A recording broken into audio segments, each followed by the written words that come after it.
Hello again. I want to talk to you about some of the work that I've put on my area. If you get onto the shared area, and you can either go to English or you can go to Mr. Andrews. Now, I was in school today, so what I did was I put on some sort of extra work if you fancy a bit of a challenge. So I put on some work on Beowulf, some work on Midsummer Night's Dream. I put on a Dickens and Shakespeare unit, which is rather good. Lots of sort of quite challenging texts there.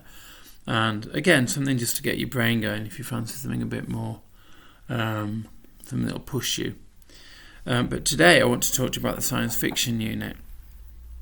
There are some PowerPoints in there that you can just follow.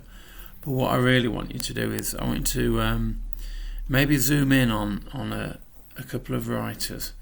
The first of whom is this guy. This is Ray Bradbury. Now, he's one of my all-time favourite authors by a long way. And I've put 3 stories of his on there. One of which is called There Will Come Soft Rains. Now you can, if you want, once you've read some of his short stories, then go on to read some of his more challenging stuff, particularly Fahrenheit 451, which is a really good book. I'll talk about that later.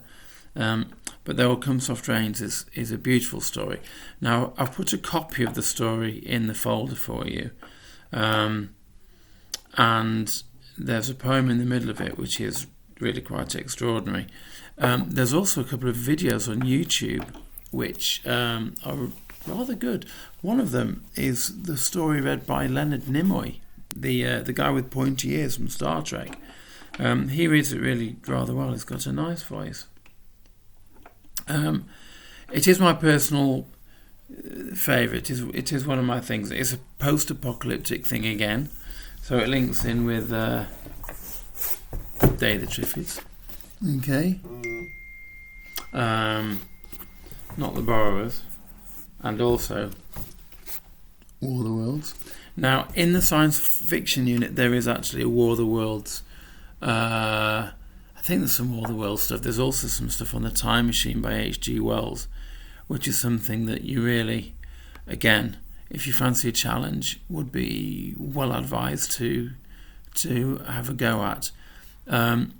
You can get the film, the complete film, I think, on YouTube. It was made in 1960. It's really quite something. I think one of my classes went on YouTube to. You can go on these things, how to draw a time machine, and it's just like this guy shows you how to draw a time machine. It's amazing. So that's what I want you to do if you can. It is it's a genre, science fiction, but I think it's an underrated genre, particularly when it comes to Ray Bradbury. A lot of his short stories are really quite amazing.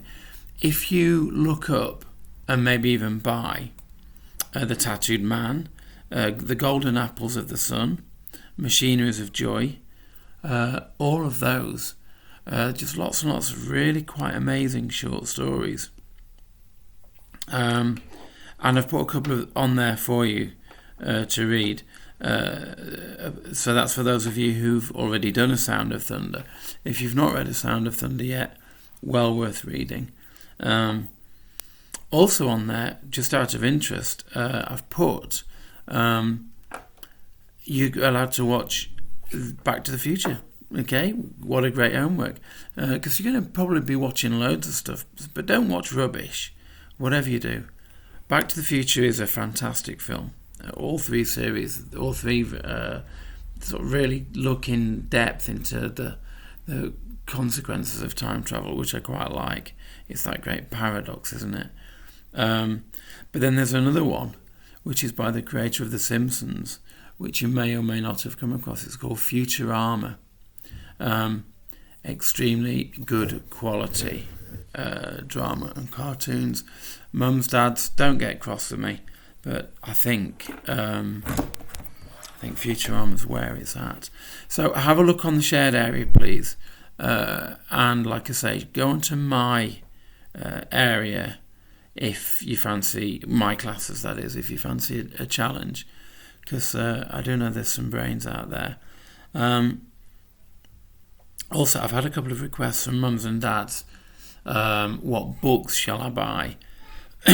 Well, apart from reading books, which are the ultimate recommendation, if you really, really, really want to buy some sort of textbook type thing, I don't think I'm allowed to advertise them, but